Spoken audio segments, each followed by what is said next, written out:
Good morning and welcome back to our news bulletin, coming to live from Warsaw. I'm Salia Strzemska. And we begin this morning with breaking developments from Ukraine. Overnight, Russian forces launched large-scale missile and drone attacks, striking multiple Ukrainian cities. Authorities say Russia struck with at least 150 Shahed drones and several cruise missiles. In response, NATO fighter jets were scrambled and air defense systems were placed on high alert here in Poland. In the early morning, air raid sirens sounded throughout the entire country. Earlier, Ukrainian President Volodymyr Zelensky announced in an address that the days before and immediately after Christmas carry the greatest risk of massive Russian missile and drone attacks. In the early morning hours on Tuesday, Ukraine's energy ministry said that Ukrainian energy infrastructure was attacked, adding that emergency power blackouts were imposed in Kyiv and the surrounding region. Amid the large-scale airstrike, Ukraine's neighbor, Poland, scrambled its fighter jets to monitor the situation. The military escalation comes as new sanctions targeting Russia's so-called shadow fleet of oil tankers are expected to be implemented shortly. Ukrainian President Volodymyr Zelensky says the measures are designed to undermine Russia's economy and reduce all export profits used to finance the war. Putin wages war as long as he has money to buy the loyalty of both his inner circle and the Russian population, and at the same time to pay for killings on the front. And this year, a lot has already been done to reduce the funds of the Russian war machine. I am grateful to all our warriors for the deep strikes. Nowadays, almost every day brings results, especially noticeable in deep strikes against Russian oil exports. It is good that the European Union, the United States and other partners are putting pressure on Russian gas and oil exports. The tankers that Russia uses to make money for the war and to support Putin's friends are increasingly facing problems in key waters. New global sanctions will be imposed on tankers and the entire infrastructure of such exports: companies, insurers, captains and crews, without a doubt. Russia's foreign ministry has said it will not vacate its consulate in Poland's Gdańsk, despite an order for it to cease operations by Tuesday. In a letter to city authorities, the ministry said the historic building would be occupied by a technical employee, ostensibly, to prevent the transfer of the property. Despite the building belonging to the Polish state, Russia claims it has full rights to the property. The deputy mayor of Gdańsk said that if the Russian side does not cooperate, the city will submit a request for immediate handover of the property. Last month, the Polish foreign minister decided that the consulate must close its doors by midnight December 23rd. At that time, employees of the mission must leave Polish soil. The decision followed acts of sabotage targeting Polish railways carried out by Ukrainians on behalf of Russian intelligence services. A Russian general has been killed in a car bombing in Moscow. Russia's investigative committee said Lieutenant General Fanil Sarvarov died after a bomb planted under his car exploded. He is the third senior military figure killed in a similar attacks in the capital over the past year. Paweł Trzaskowski reports. A powerful blast alerts the citizens of Moscow on Monday morning. I heard a blast, but at first I did not pay attention to it. I only understood what had happened when I came out with my kid to go to school. It was a bomb planted in an SUV owned by Russian Lieutenant General Fanil Sarvarov. The explosive went off as the general was driving his car in a residential area of southern Moscow. Russia's investigative committee has opened a criminal case on murder over the car bombing on Yasenevaya Street in Moscow that killed the head of operational training at the General Staff of the Russian Armed Forces, Lieutenant General Fanil Sarvarov. Apart from being responsible for the Russian army's training system, Sarvarov was previously involved in the armed conflicts in Ossetia, Chechnya and Syria.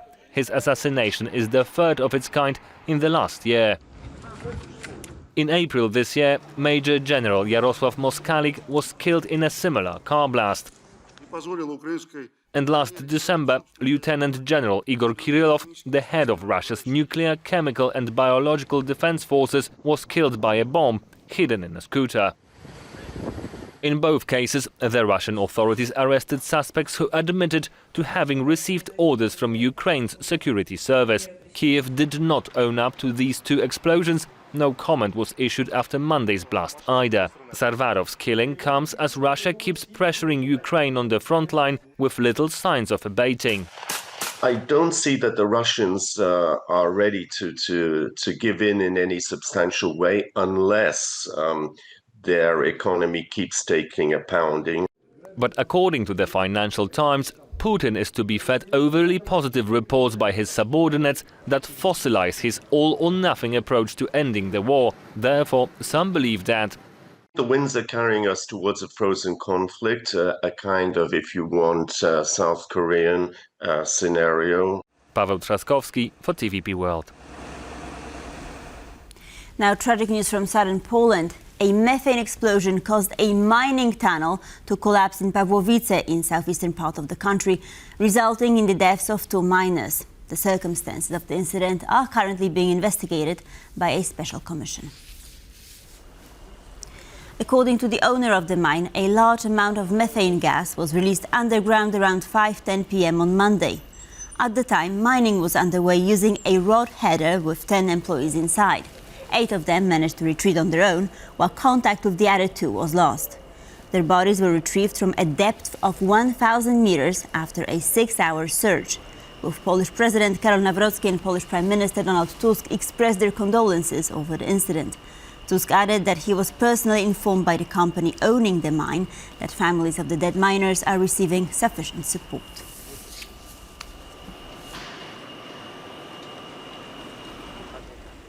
Anti-EU sentiment is apparently growing in Poland. A new poll shows that nearly 1 in 4 Poles would vote to leave the European Union if a referendum were held today.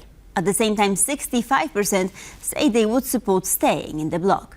Speaking to TVP World, Marcin Burzański from the Collegium Civitas said rising Euroscepticism is a serious development that must be treated with caution. It's a worrying trend. We have to treat it very seriously because there are forces working extremely hard, and it's of course it's Russia, but it's also the US that is pouring money into anti-European organizations, anti-European movements, and particularly using all the social media to try to push messaging that is harmful for Europe and supporting this kind of tendencies. Now, this has to be managed very strongly with counter-communication campaigns that really show what Europe means, showing the societies its successes, because people think about, oh, it would be great to be fantastic independent, but they don't think, oh, we have to suddenly pay a couple of times more for our phones. We can't cross borders. We can send kids to schools, to good schools for however we want, etc. So I think there needs to be a shift in communication to realize this reality, and this is a major task for the political class, particularly pro-European political class that is in majority. A Latvian court on Monday sentenced a man accused of smuggling migrants into the EU to 5 years in prison. Prosecutors say he was paid around 450 euros for each person he transported. As per the indictment, the man was contacted by a person who created a human trafficking network through Telegram. Its goal was trafficking illegal migrants from Belarus to Latvia. Under the scheme, the man sentenced on Monday agreed to transport a group of them to Riga. He also sent pictures and videos proving that he had reached the destination. This is just one of many operations launched by Latvian security services, which in 2024 prevented nearly 12,000 people from illegally entering the country.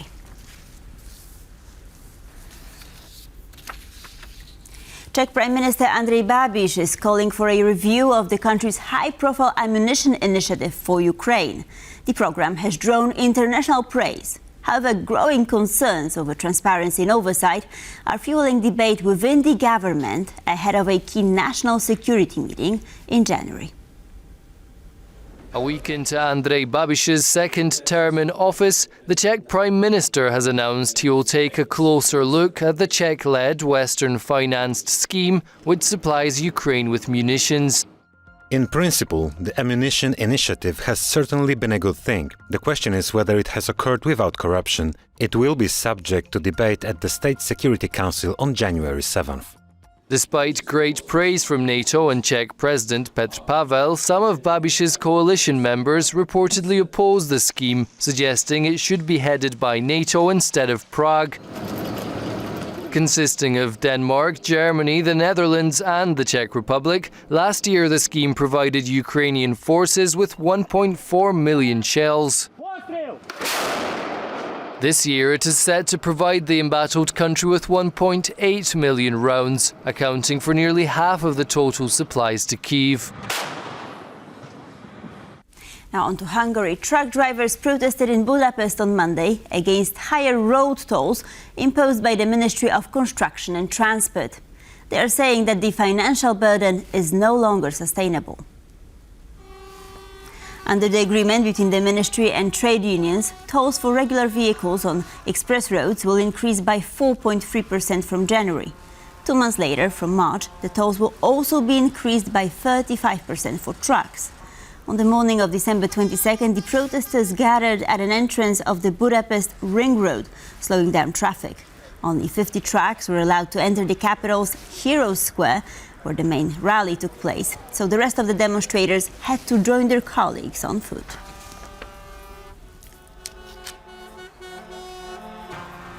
On Monday, US President Donald Trump reiterated his desire to put Greenland under American control. Speaking at a press conference, the US president said that Washington needs the Danish territory for national security reasons. We need Greenland for national security, not for minerals. We have so many sites for minerals and oil and everything. We have more oil than any other country in the world. We need Greenland for national security. And if you take a look at Greenland, you look up and down the coast, you have Russian and Chinese ships all over the place. We need it for national security. We have to have it. And before we go, a positive story from the domestic front. On Monday, 28 new scholarships were awarded to talented young Poles from disadvantaged backgrounds.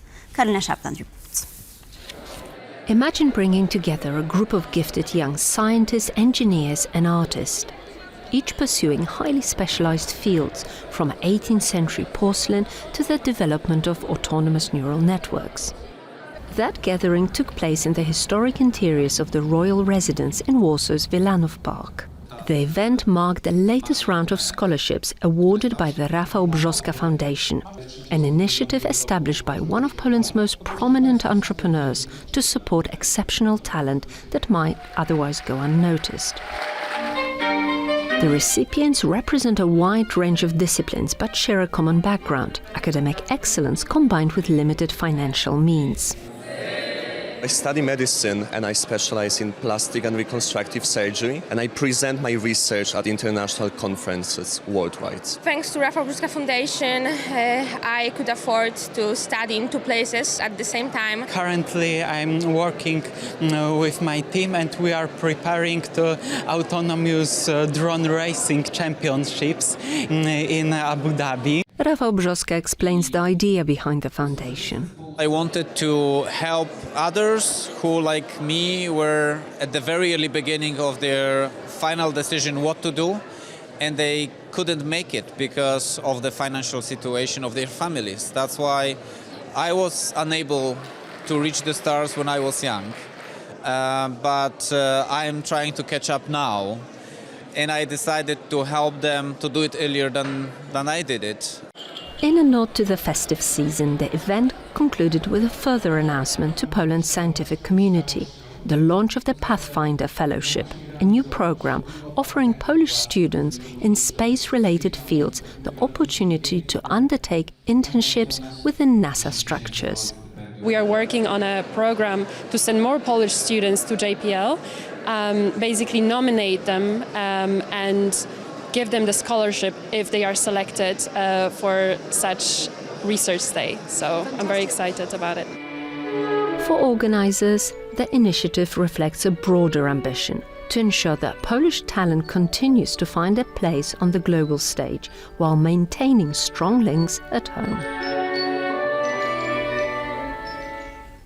And that concludes our news update. World Talks with Sasha Farbach coming up next.